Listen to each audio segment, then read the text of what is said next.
Pois eu chámome Lupe, son a primeira taxista que houve en Narón, levo pois uns 20 anos traballando neste gremio e encantada da vida, a verdad. Meu pai foi taxista e, bueno, vivín iso na casa, el botaba moitas horas, pero, bueno, estaba ben o trato coa xente,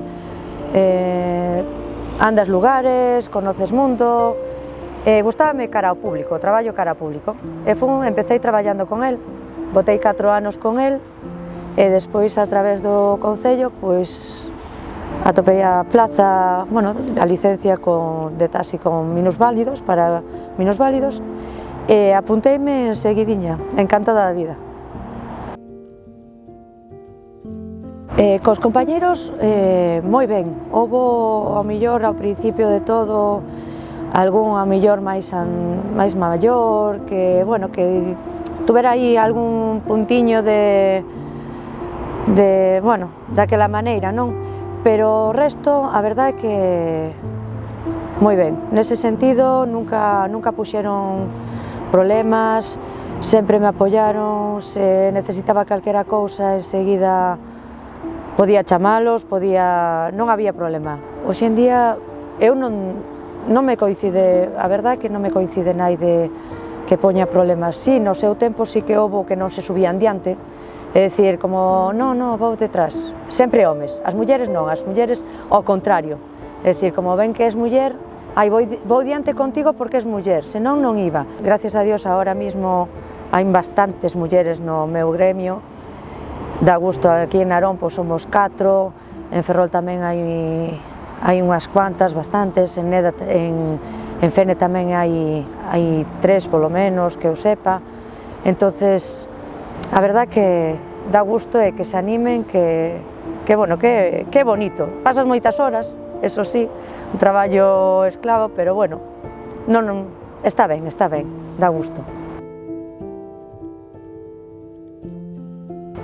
O complicado foi hai 5 anos máis ou menos que eu tiña un cliente que levaba a menudo facer compra, era un obreiro, sin máis, unha persona da calle normal, e levaba moitas veces facer a compra ou viña a Ferrol facer os seus recados e despois volvíame a chamar e levaba a casa, vivía ali cerca das Pontes.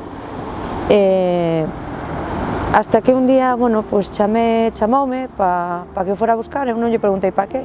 Cheguei ali e quería que fora, bueno, quería falar coa súa muller, coa súa moza, que andaba nas Pontes, que o levara ás Pontes, simplemente.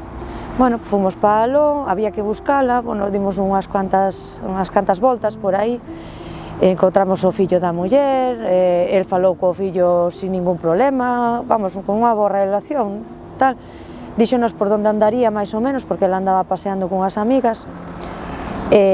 Bueno, pois fomos por ali, atopámola. Eu parquei máis ou menos á altura dela, ela seguía andando.